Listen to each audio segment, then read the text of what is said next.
안녕하세요. 미국 주식으로 온 대학이 미주원입니다. 1월 13일 목요일에 일부 방송을 시작합니다. 제가 여러 번에 걸쳐서 여러분들께 말씀드린 것처럼 저는 여러분들께서 남겨주신 댓글을요, 매일매일 하나하나 읽어가면서 방송을 진행하고 있습니다. 오늘은 아주 오래간만에요. 여러분들께서 남겨주신 댓글들 중에 저의 입장평이 필요할 것으로 판단되는 몇 가지 이슈들을 뽑아서 저의 개인적인 의견을 질문에 대한 답으로 드리고자 합니다. 첫 번째로요, 그냥 기사만 읽지 말고 제 자신이 가지고 있는 의견을 피력하라, 이런 요청이신데요. 사실 제가 뉴스에서 다루고 있는 대부분의 종목들은 제가 이미 기업 분석 끝판왕이나 주식 분석 끝판왕 같은 시리즈를 통해서 충분히 제 의견을 공유해드린 바가 있습니다. 모든 영상의 아래쪽에 설명란이 있잖아요. 이쪽에 가시면 지금까지 제가 업로드 해놓은 많은 개별 종목에 대한 분석 영상을 찾으실 수가 있습니다. 그리고 또한 영상을 올린 지 시간이 좀 지난 종목들은요, 제가 다시 하는 기업 분석 끝판왕 같은 제목을 가지고 새로운 코너를 만들어서요, 복습할 수 있는 기회를 만들어 볼 수 있도록 하겠습니다. 그리고 두 번째로요, 주식 이야기 말고 다른 이야기는 좀 자제해 달라는 요청이신데요. 이 부분은 죄송하지만 주식이나 돈 얘기만 하는 채널이 많이 있으니까요, 그런 채널로 옮겨가실 것을 추천드립니다. 왜냐하면 제가 추구하는 미국 주식으로 은퇴하기라는 채널은 돈만 벌기 위한 채널이 아니라 행복한 인생을 설계하고 만들어 나가는 소통의 장입니다. 우리 모두는요, 언젠가 은퇴를 하게 될 거고, 그렇게 되면 돈 문제뿐만 아니라 인생의 여러 가지 면에서 행복이라는 궁극적인 목적을 이루면서 살아가기가 그렇게 쉽지 않다라는 것이 저의 판단이고 또 걱정거리입니다. 그래서 우리 미주은에서는요, 경제적인 풍요로움뿐만 아니라 삶의 전반적인 부분에서 행복한 은퇴를 함께 고민하고요, 준비할 수 있는 기회를 만들어 보자 합니다. 자, 마지막으로요, 최근 들어서 미주은 채널에 늘고 있는 광고 부분인데요. 많은 분들께서 주제하고 계신 것처럼 저는 지난 2021년 11월 말부터 어스 얼라이언스라는 MCN, 그러니까 이제 유튜버 기획사와 함께 일을 하고 있습니다. 정말 운이 좋아서요, 좋은 분들과 함께 일을 하고 있어서 전업 유튜버 생활이 지루하지도 않고 외롭지도 않고 아주 즐겁고 행복한 요즘입니다. 이분들이 도와주고 계시기 때문에 제가 매일매일 30분가량 되는 방송을 2편이나 보내드릴 수 있는 거고요. 그런데 미주은 영상이 완성되기 위해서는 많은 분들의 시간과 노력이 필요합니다. 영상 편집을 도와주시는 분들은 물론이고요, PD 역할을 해주시는 분들, 그리고 마케팅에 힘을 실어주시는 분들, 이렇게 많은 분들이 도와주고 계시거든요. 그래서 저와 제 와이프의 노동력과 시간은 둘째치고 이렇게 많은 분들이 노력의 대가를 받기 위해서는 광고 수입이 매우 절실합니다. 또한 광고주들 입장에서도 미주은처럼 효율적인 마케팅 채널이 필요한 거고요. 저는 개인적으로요, 우리가 성장할 수 있는 가장 확실한 방법은 가능한 한 많은 사람들에게 물심양면으로 도움을 주는 거라고 생각하면서 살아왔습니다. 그래서 지금까지 나름대로 만족스러운 삶을 만들고 있고요. 미주은 채널에 광고가 나갈 때는요, 내가 투자하는 짧은 시간 덕에 많은 사람들이 혜택을 누리겠구나 라면서 좀 기분 좋게 시청해 주셨으면 합니다. 오래간만에 유튜브 운영에 관한 의견을 공유해 드리다 보니 말이 너무 길어졌습니다. 모두 다 채널 돌리시기 전에 1월 13일 오늘의 미국 주식 뉴스 1부 바로 시작합니다. 자, 오늘 일부 방송의 첫 부분 역시 어제 미국 증시의 마감 시황을 살펴보고 넘어가도록 하겠습니다.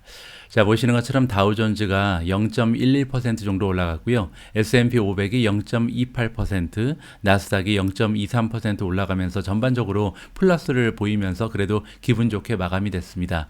자, 이번에는 개별 종목의 성적표를 한번 살펴봐야겠죠.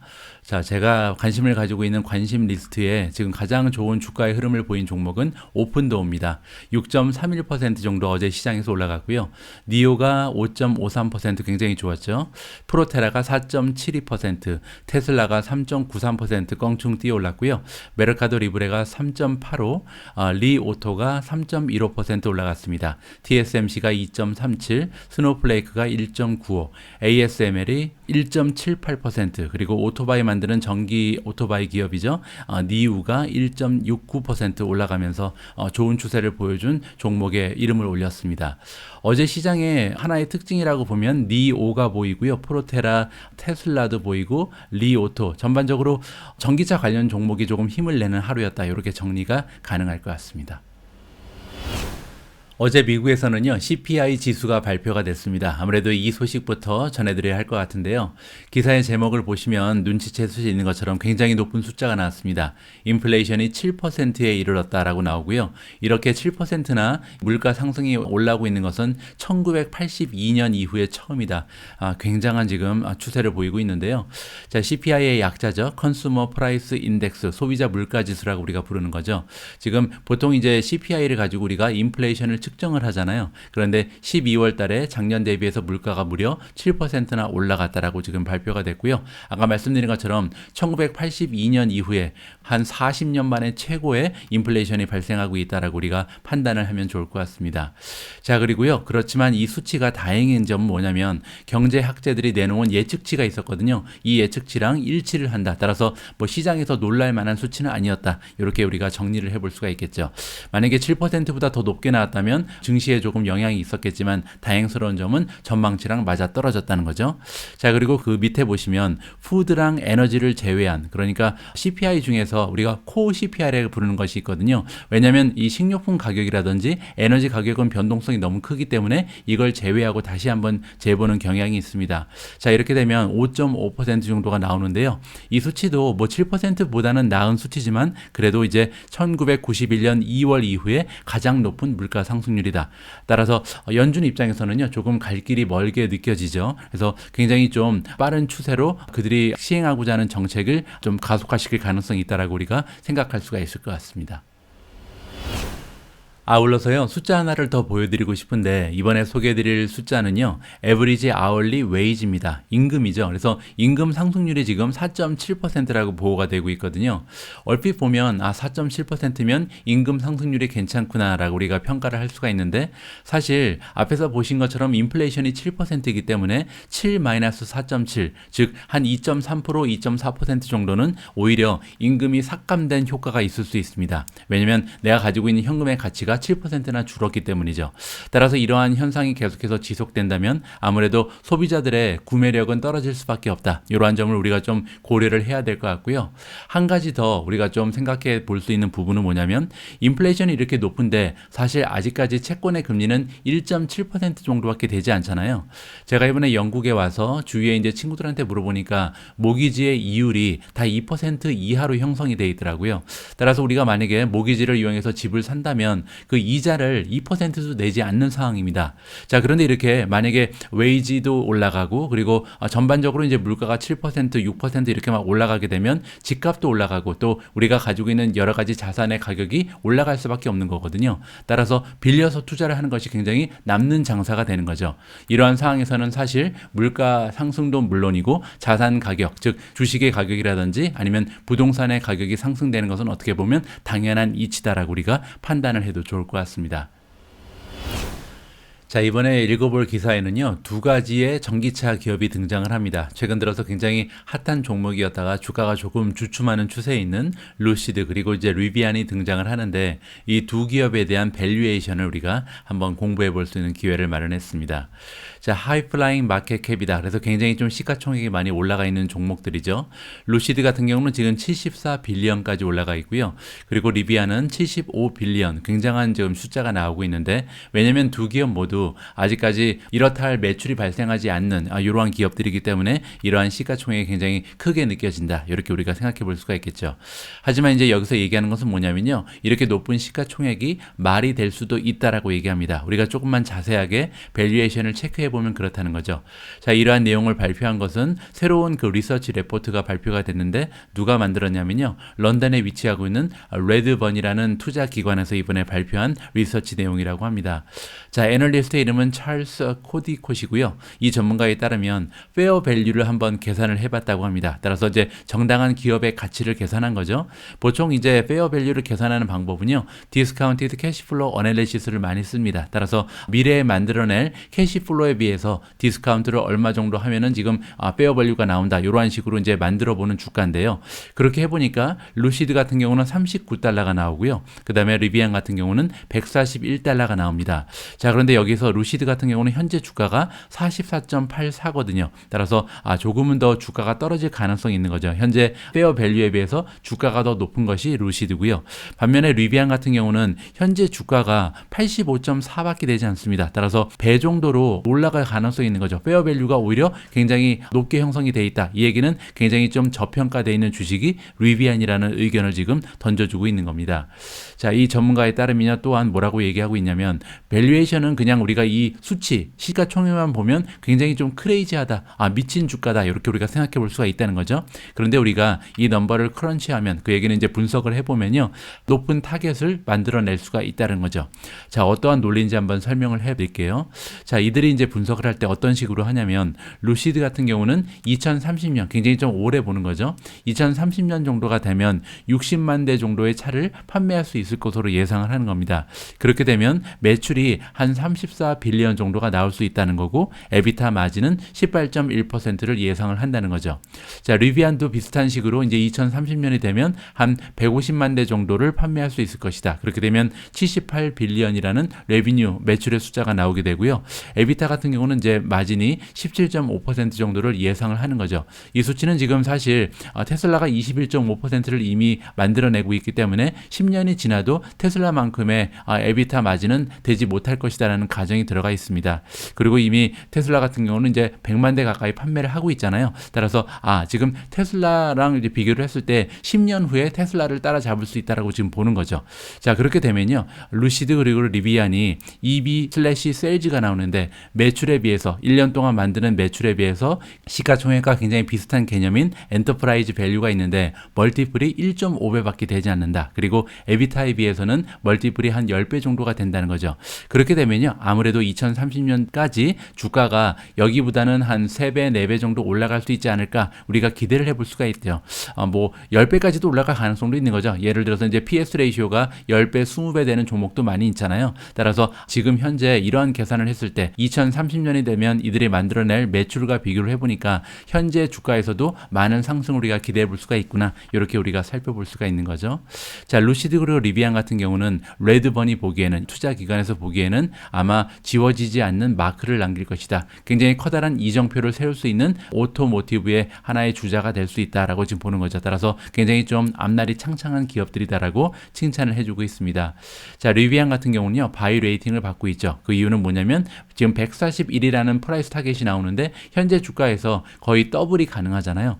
반면에 이제 루시드 같은 경우는 뉴트럴, 중립을 주고 있습니다. 그 이유는 아까 보신 것처럼 페어 밸류에 비해서 지금 현재 주가가 오히려 더 높게 형성이 되어 있기 때문에 현재로서는 매수의 찬스는 아니라고 판단을 하는 것 같습니다. 자, 이러한 내용이 있다는 거 참고하시면서 투자에 활용하시면 좋을 것 같습니다. 자, 이번에는 아주 오래간만에요. 업스타트 관련된 소식이 준비가 되어 있는데요. 자, 기사의 제목을 보시면 퍼스널 렌딩, 즉 개인 대출이라고 우리가 부르는 거죠. 개인 대출을 위한 파트너십이 하나 더 결성된다라는 반가운 소식이 전해지는 것 같습니다. 자, 업스타트 홀딩즈의 주가가 4% 정도 올라가고 있다 나와 있는데요. 사실 시장 마감은 그렇게 좋지가 않았습니다. 자, 어쨌든 좋은 소식이 들려왔는데 팀업을 한다는 것은 이제 파트너십이 결성된다는 거죠. 협업을 시작하는데요. 누구랑 협업을 하냐면 워싱턴 DC의 베이스를 가지고 있는 에이지페드라는 크레딧 유니언, 신용조합이라고 우리가 해석하는 건데 이런 그 신용조합과 함께 힘을 합쳐서 퍼스널 렌딩을 한다. 퍼스널 렌딩은 이제 우리와 같은 소비자한테 돈을 빌려주는 대출 사업을 얘기합니다. 자, 이번 파트너십을 가지고 에이지페드라는 기관에서는 그러니까 신용조합이죠. 이 신용조합은요. 퍼스널 론을 조금 더 많은 사람들한테 해줄 수 있는 가능성이 열린다는 거죠. 자, 이 얘기가 뭐냐면요. 예전에 우리가 업스타트 홀딩즈에 대해서 함께 공부한 적이 있는데 업스타트 홀딩즈는요. 인공지능을 사용을 하면서 누가 대출을 갚을 능력이 있는지 확률이 높은지 여기에 대한 계산을 해줍니다. 그래서 기존에 신용 등급 때문에 대출을 잘 받지 못했던 사람들까지 대출을 해줄 수 있게 함으로써 대출 시장을 급격하게 넓혀줄 수 있는 이러한 효과를 제공하는 것이 업스타트의 비즈니스 모델이거든요. 따라서 은행 입장에서는 업스타트랑 함께 일을 하면 좀 더 많은 사람들의 대출을 해주면서 그들의 매출을 상승시키고 여기에 여기에 대한 대가를 업스타트한테 지불한다. 이렇게 이해하시면 될 것 같습니다. 자, 그리고 밑에 보시면요. 2021년 10월 13일에는 업스타트가 다른 파트너십을 했는데 그때도 이제 어바운드라는 크레딧 유니온과 파트너십을 결성한 적이 있다. 이렇게 이제 하나하나씩 계속해서 파트너십을 결성하면서 이 시장을 넓혀나가는 그런 모습을 보이고 있는데요. 제가 예전에 업스타트에 대한 기업 분석 끝판왕을 보내드릴 때 그 투자 리스크에 이런 부분이 있었습니다. 탑 고객 은행 의존율이 너무 높다. 여기 이제 크로스 리버 뱅크라는 은행 하나가 있는데요. 이 은행과의 파트너십에서 나오는 매출이 전체 매출의 63%나 되는 좀 커다란 문제 하나가 있었거든요. 그래서 만약에 크로스 리버 뱅크랑 관계가 소원해진다든지 어떤 문제가 발생하게 되면 상당 부분의 매출이 없어지게 되죠. 자, 이 부분이 굉장히 커다란 투자의 리스크라고 우리가 생각을 했었는데 지금 보는 모습은 이 크로스 리버 뱅크에 의존하는 의존율이 조금씩 줄어들겠구나라고 우리가 기대를 해볼 수가 있는 거죠. 왜냐하면 많은 은행들 그리고 많은 신용조합과 이렇게 파트너십을 결성하게 되면 다양한 매출 소스를 만들어낼 수 있는 거니까요. 그런 의미에서 이번 뉴스는요. 굉장히 좀 업스타트에 투자하시는 분들께는 반가운 소식이라고 우리가 생각해 볼 수가 있습니다. 자, 업스타트에 대해서 한 가지만 더 말씀을 드리면요. 최근 들어서 어닝이 발생하지 않는 종목은 피해라. 이런 조언을 굉장히 전문가들이 많이 하고 있잖아요. 굉장히 좀 의미 있는 말입니다. 실제로 요즘처럼 이제 연준에서 금리 인상을 하게 되면 어닝이 없다는 것은 엄청나게 커다란 하나의 약점이 될 수 있는 것이 시장의 현실이거든요. 그런데 업스타트는요, 굉장히 좀 성장성이 좋은, 100% 넘는 성장을 지금 계속해서 만들어내고 있지만 반면에 어닝도 나타나고 있는 그런 기업이다. 따라서 업스타트 그리고 코인베이스 같은 기업은 성장주지만 어닝도 굉장히 좀 건강하게 만들어낸다는 것을 우리가 기억을 하면서 투자의 전략을 세우면 좋을 것 같습니다. 최근 들어서 시장의 전문가들이 성장주에서 가치주로 옮겨 타야 한다. 이러한 주장을 하시는 분들이 많이 계시죠. 자, 그러한 의미에서 이번 기사는 좀 의미가 있을 것 같은데요. 굉장히 좀 대표적인 밸류 매니저 빌 리그렌이라는 분이 있는데, 그러니까 원래는 이제 가치 투자를 하시는 분인데 이분이 추천해주는 테크 주식이 3가지가 있습니다. 과연 가치 투자자가 봤을 때 전망이 좋아 보이는 테크 주식에는 어떤 것들이 있는지 직접 한번 확인하시면 좋을 것 같습니다. 자, 최근 들어서 이제 오미크론 때문에 퍼블릭 헬스, 공중 위생에도 문제가 있고요. 그리고 이제 정치적인 그리고 경제적인 불확실성이 굉장히 좀 팽배하다. 여러 가지로 지금 외부 환경이 너무나 좋지 않은 것은 사실인 것 같습니다. 자, 이러한 상황에서 밸류, 가치 투자자인 빌 리그렌 같은 경우는 뭐라고 얘기하냐면요. 지금이야말로 우리가 롱텀 투자자가 돼야 된다. 장기적인 관점을 가지고 투자할 수 있는 현명한 투자자가 되라라고 조언을 해주고 있습니다. 자, 그러면서 몇몇 테크 주식을 우리한테 추천을 해주고 있는데요. 그들 주식이 가지고 있는 셋업이 굉장히 좋다. 좋은 모습을 보이고 있다는 거죠. 자, 이분은요. 워크마크 펀즈의 포트폴리오 매니저인데 은행주를 많이 가지고 있는 것으로 지금 밝혀지고 있습니다. 그래서 금융주에 좀 오버웨이트를 하고 있다. 하지만 그럼에도 불구하고 현재 메타 플랫폼즈 그리고 알파벳이 굉장히 좋아 보인다라고 추천하고 있습니다. 그 이유가 뭐냐면요. 메타 플랫폼 그리고 알파벳 같은 경우는 어느 틈 사이에 껴있다. 어떤 틈 사이냐면요. 그로스 스톡, 성장주 그리고 지금 가치주에 투자하는 투자자들 사이에 껴있으니까 어떻게 보면 성장주의 모습도 가지고 있지만 가치주로서도 나쁘지 않다. 이렇게 판단이 된다는 거죠. 자, 밑에 보시면요. 좀 설명이 나와 있는데 어카운팅, 회계를 가지고 저스티스가 나올 수 없다는 것은 뭐냐면 이들 가치를 적절하게 판단할 수가 없다는 겁니다. 지금 회계상으로는 보이지 않는 모습이 있다는 거죠. 왜냐하면 이들 기업은 벤처 캐피탈 투자를 굉장히 많이 하는데 이쪽은 가만히 되지 않는다. 이렇게 지금 우리가 생각할 수가 있고요. 자, 그렇기 때문에 이 부분을 우리가 감안을 해서 조금 조정을 해보면 굉장히 좀 멀티플이 싼 가격에 지금 형성이 돼 있다라고 얘기를 하는 겁니다. 결국 이제 가치 투자자이기 때문에 얼마만큼 멀티플이 매력적이냐 이 부분이 굉장히 중요한 투자의 지표가 된다. 이렇게 생각해 볼 수가 있고요. 따라서 현재 이들이 진행하고 있는 캐피탈 투자의 모습을 보면요. 굉장히 좀 건강한 멀티플을 가진 것으로 판단이 가능하다. 그래서 굉장히 좀 그 에버리지 비즈니스, 그러니까 고만고만한 기업들에 비해서 오히려 멀티플이 더 저렴하게 판단될 수 있는 것이 바로 구글 그리고 메타 플랫폼즈다. 이렇게 생각하시면 좋을 것 같습니다. 자, 그리고 한 기업이 더 나오는데요. 넷플릭스도 마찬가지 경우라고 지금 설명을 해줍니다. 매트릭스 같은 경우는 투자를 많이 하기 때문에 그런 것이 아니고요. 여기 나와 있는 것처럼 그들이 가지고 있는 구독 모델이 있는데 이 구독 모델의 가치가 현재 우리 소비자들이 내는 구독료에 비해서 너무나 높다는 거죠. 그러니까 엄청나게 좋은 서비스를 제공하고 있으면서 실제로는 너무나 차지를 조금만 하고 있다. 이렇게 지금 얘기하고 있는 겁니다. 그 이유는 뭐냐면 물론 굉장히 좀 많은 확장을 하기 위해서 엄청나게 많은 구독자를 확보하기 위해서 굉장히 저가의 서비스를 제공하고 있는 기업이 넷플릭스다 이렇게 얘기하는 거죠. 그러면 이제 아무도 따라할 수 없게 된다 이렇게 판단을 하게 되는 거고요. 따라서 넷플릭스는 지금 현재 굉장히 좀 싼 주식이다. 어떤 면을 감안하면 그러냐면 지금 현재 매출이 극대화할 수 있는데 가격을 조정하면서 굉장히 매출을 일부러 줄였다 이렇게 지금 생각하는 것 같습니다. 따라서 나중에 정당한 가격이 책정이 된다면 굉장히 매출이 확 늘어날 가능성이 있다. 이러한 의견을 던져주면서 다음과 같은 주식들이 지금 현재 가치주 평가의 관점에 봤을 때도 굉장히 좋다. 넷플릭스, 메타버스 그리고 구글 이렇게 세 종목은요. 성장세도 굉장히 좋고 반면에 가치 멀티플도 나름대로 굉장히 매력적이기 때문에 지금 현재 매수를 하면 좋은 효과를 우리가 볼 수 있다. 이렇게 추천을 해주고 있습니다. 자, 다음에는요. 많은 분들께서 보유하고 계신 종목이죠. 애플 관련해서 굉장히 긍정적인 뉴스 하나가 보여서 여러분들과 함께 읽어볼까 합니다. 자, 애플이 시장 점유율을 올려가고 있다. 이렇게 지금 나와 있는데요. 맥북 컴퓨터에 대한 시장 점유율이 올라간다고 지금 해석이 가능합니다. 어떠한 내용인지 한번 읽어보시죠. 자, 애플이 계속해서 헤드윈드를 만들어낸다. 그러니까 맞바람을 만들어낸다는 것은 컴퓨터 시장에 회용도리를 몰고 오고 있다. 뭐 이렇게 우리가 해석하면 좋을 것 같고요. 자, 맥북이 이번에 2배로 지금 향상되고 있다. 그러니까 PC 시장의 성장률보다 맥북의 성장률이 2배 정도 좋다는 거죠. 따라서 지금 굉장히 추세가 좋구나라고 우리가 해석을 해볼 수가 있습니다. 4분기 실적이 발표가 됐다. 이렇게 이해할 수가 있고요. 자, 애플이 7.8 밀리언의 그 맥북을 판매를 했다라고 나오는데 780만 대죠. 4분기 그러니까 3개월 동안 780만 대를 판매를 해서요. 그 전분기에 비해서 9%나 성장을 했습니다. 뭐 1년 전과 비교한 것이 아니고 바로 전분기에 비해서 9%라는 것은 굉장한 성장률이라고 우리가 생각을 해볼 수가 있고요. 자, 그리고 지금 PC 전반적인 마켓을 보시면 8.5% 정도가 지금 나오고 있는데 2020년에는 점유율이 7.9%밖에 되지 않았거든요. 따라서 시장 점유율이 전체 7.9%에서 지금 1년 만에 8.5%로 늘어났다. 시장 점유율이 조금씩 확대되고 있는 이런 모습을 보이고 있습니다. 자, 그리고 이제 1년 전반적인 모습을 살펴보면요. 2,900만 대의 맥북이 판매가 됐는데 이 수치는 무려 28.3%나 전년도에 비해서 껑충 뛰어 오른 수치입니다. 굉장히 좀 성장률이 좋죠. 그리고 이제 PC 전반적인 마켓의 성장률을 보면 15%. 따라서 전반적인 시장의 성장률보다 지금 배 정도 굉장히 좋은 성장률을 보여주고 있는 것이 애플의 맥북이다. 이렇게 우리가 볼 수가 있는 거잖아요. 물론 이제 맥북 말고도 맥 컴퓨터가 다 포함된 숫자고요. 하지만 이 숫자는 태블릿은 들어가지 않는다. 따라서 애플이 가장 자랑하는 아이패드가 있는데 아이패드를 빼고도 이렇게 멋진 실적이 발표가 된다는 것은 굉장히 고무적인 뉴스가 발견이 된 거죠. 자, 이렇게 맥 컴퓨터의 판매량이 작년에 비해서 많은 폭으로 향상하는 것을 보면서 제가 느끼는 점은요. 아무래도 이제 맥 컴퓨터 같은 경우는 그 윈도우를 바탕으로 하는 컴퓨터에 비해서 약간 고가의 상품이고 굉장히 성능이 좋은 것으로 유명하잖아요.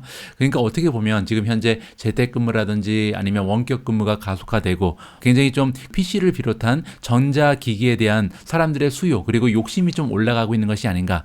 왜냐면 집에서 일하는 사람도 많고 돌아다니면서 일하는 사람도 많잖아요. 따라서 고사양의 PC가 필요하다. 이렇게 우리가 이해를 해볼 수가 있죠. 따라서 이러한 추세, 애플의 제품이 인기가 늘어나는 추세는 앞으로 계속해서 오히려 가속화될 가능성이 있다. 이렇게 우리가 기대해도 무방할 것 같습니다. 자, 오늘 방송에서도요. 시킹 알파의 기능 하나를 여러분들과 공유해 볼까 합니다. 바로 앞에 기사에서 우리는 애플이 지금 굉장히 좀 전망이 좋아 보인다. 하지만 지금 애플 말고도요. 사실 팬데믹의 영향으로 인해서 좋은 트렌드를 지금 가지고 있는 이러한 종목들이 많이 있죠. 팬데믹으로 인해서 많은 사람들이 재택근무를 하고 그러면서 이제 컴퓨터의 하드웨어라든지 저장 장치라든지 자기가 보유하고 있는 이 테크 쪽에 좀 기기를 많이 업그레이드하는 이러한 소비자들이 많이 나오고 있는 것이 현실입니다. 뭐 회사에서 지원을 많이 받기도 하고요. 따라서 애플 말고도 또 전망이 좋아 보이는 다른 종목을 우리가 찾아보고 싶은 욕구가 생길 수도 있잖아요. 자, 이럴 때 찾는 방법이 하나 있습니다. 애플을 여기다 딱 찍으시고요. 일단 들어가 보시죠. 자, 애플이 나오죠. 자, 애플의 메인 페이지로 들어가서 이제 서머리가 있는데 이 밑으로 쭉 내려가시면 애플이 해당 섹터에서 순위가 나오게 됩니다. 퀀트 레이팅을 이제 바탕으로 해서 퀀트 레이팅이라는 것은 이제 수치적인 분석을 통해서 지금 현재 어떠한 종목이 어느 정도의 점수를 받는지를 이제 수치로 표현하는 거거든요. 자, 여기 보시면 지금 현재 애플이라는 종목은 섹터로 보면은 IT에 들어가고 인더스트리로 보면요. 테크 하드웨어라든지 스토리지에 관련된 그리고 이제 주변 장치 여기에 들어가는 인더스트리 인더스트리에 소속이 되어 있습니다. 이 인더스트리 쪽에서 지금 31개의 종목이 발견이 되는데 그 중에서 9위를 차지하고 있는 종목이 애플이거든요. 그 얘기는 애플보다 지금 더 좋은 점수를 받고 있는 종목이 8개나 된다는 거죠. 궁금하잖아요. 여기를 클릭을 하시면 좋겠습니다. 자, 클릭하시면 가장 좋아 보이는 테크놀로지, 하드웨어, 스토리지, 그리고 저장 장치를 제공하는 이러한 종목의 순위가 쭉 나오게 되죠. 1위 종목이요, HPQ입니다. HPINC, 여러분들이 많이 알고 계신 종목인데요. 퀀트 레이팅이 지금 4.95가 되고, 그 다음에 시킹알파에 기고를 하고 있는 오토들도 4.5라는 좋은 점수를 줬고, 전문가들은 3.44를 줬거든요. 따라서 굉장히 좋은 추세를 보이고 있는 종목이 바로 HPQ다. 이렇게 우리가 정리를 가능하고요. 뭐 밑에 내려오시면 세 번째 종목도 굉장히 좋아 보이죠. 퓨어 스토리지 4.66의 퀀트 레이팅, 그 다음에 SA 오소주도 4.00, 그리고 시장의 전문가들도 4.63이라는 굉장히 높은 점수를 주고 있습니다. 후지필름도 마찬가지고요. 자, 지금 애플이 여기에 랭크가 되어 있죠. 애플의 점수는 지금 상대적으로 위에 있는 기업들에 비해서는 조금 떨어진다는 것을 알아볼 수가 있고요. 뭐 같은 방식으로 반도체도 우리가 한번 검색을 해보면 좋을 것 같습니다. 우리가 이제 보통 가장 좋게 보는 종목이 엔비디아잖아요. 자, 그러면 엔비디아를 일단 찍어보죠. 그럼 엔비디아는 지금 과연 이 섹터에서 몇 위를 하고 있는지 인더스트리의 순위가 나올 거 아니에요. 쭉 내려가시면 여기 나오죠. 퀀트 레이팅을 가지고 계산을 했을 때 지금 현재 엔비디아 같은 경우는 인더스트리에 64개가 들어가 있는데 이 64개의 종목 중에 27위에 별로 좋지 않은 랭킹이 지금 발견이 되거든요. 그러면 도대체 엔비디아보다 훨씬 더 좋은 수치장 분석의 내용을 보이는 종목은 어떤 것인지 궁금해지니까 여기에 나와 있습니다. 1위는요, 온 세미컨덕터입니다. 퀀트 레이팅이 지금 4.94가 나오고요. SA 오토주가 4.2. SA 오토주 다시 한번 말씀드리지만 시킹알파의 글을 기고하는 준 전문가라고 보시면 될 것 같고요. 월가의 전문가들은 4.13입니다. 뭐 그 뒤를 이어서 AOSL이고요. 우리가 많이 투자하고 있는 퀄컴이 지금 3위에 올라가 있습니다. 퀀트 레이팅이 4.92, 그 다음에 SA 오토주 레이팅이 4.00, 월가의 전문가들이 4.18을 주고 있고요. 4위가 AMD, 뭐 그 뒤를 이어서 맥신 라이너도 있고요. TSMC도 보이죠. 쭉 내려가시면 MU도 지금 나와 있죠. 나쁘지 않은 점수를 받고 있고요. NXPI도 있고 ADI도 있고 뭐 이런 식으로 지금 엔비디아보다 수치적 분석으로 봤을 때는 훨씬 더 좋은 전망을 가지고 있는 이런 종목들이 많이 보여진다. 이렇게 살펴볼 수가 있습니다. 따라서 만약에 여러분들께서 세미컨덕터가 너무 좋아 보인다, 반도체가 전반적으로 붐을 이룰 것이다, 이렇게 믿어지게 되면요, 이런 식으로 반도체 주식을 하나 찍고 들어가셔서 그 섹터에서, 그 산업 분야에서 가장 좋은 점수를 받는 이런 종목들을 직접 한번 검색을 해보시면 좋을 것 같습니다. 제가 오늘 일부를 위해 준비한 내용은 여기까지입니다. 긴 영상 마지막까지 함께 해주신 모든 분들께 감사의 말씀을 드리고요. 조금 이따 저녁 8시에 방송되는 2부 방송에도요, 따끈따끈한 소식이 많이 준비되어 있습니다. 되도록이면 많은 분들께서 다시 한번 찾아주셨으면 합니다. 우리 모두가 미국 주식 투자로 은퇴하는 그날까지 다 함께 화이팅입니다. 행복한 하루 되세요. 감사합니다. 안녕하세요. 미국 주식으로 은퇴하기 미주은입니다. 오늘 미주은 방송은요, 이베스트 투자증권에서 지원해주고 계십니다. 제가 쓴 책을 드리는 이벤트도 진행하니까요, 욕심나시는 분들은 끝까지 주목해 주시기 바랍니다. 이베스트 투자증권에서 온라인 계좌 개설하시고요, 이벤트 신청하시면 해외 주식 매매 수수료 0.07%까지 우대 받으실 수 있습니다. 당연히 실시간 시세도 무료로 제공됩니다. 만약에 이미 타사에서 해외 주식을 하고 계신다면 그 해외 주식을 이베스트 투자증권으로 옮기시면요, 최대 100만 원을 드린다고 합니다. 뿐만 아니라 지금 미국 주식 한 주를 랜덤으로 지급하는 이벤트도 진행한다고 하네요. 당첨된다면 정말 좋을 것 같습니다. 추가로 미주은 패밀리 분들께서는요, 계좌 개설하실 때 이벤트 코드에 미주은 입력하시고요, 딱 100만 원 이상만 해외 주식 거래하시면 제 두 번째 책인 미국 주식으로 은퇴하기 실전 투자편을요, 모든 분들께 보내드립니다. 마침 해외 주식에 도전하시거나 추가로 계좌 개설하실 거라면 이런 혜택 누리시고요, 투자하시면 더 좋을 것 같습니다. 오늘도 변함없이 미주은과 함께 해주시는 모든 분들께 감사의 말씀을 드리며 아무쪼록 건강하고 성공적인 미국 주식 투자 이어나가시길 진심으로 바랍니다.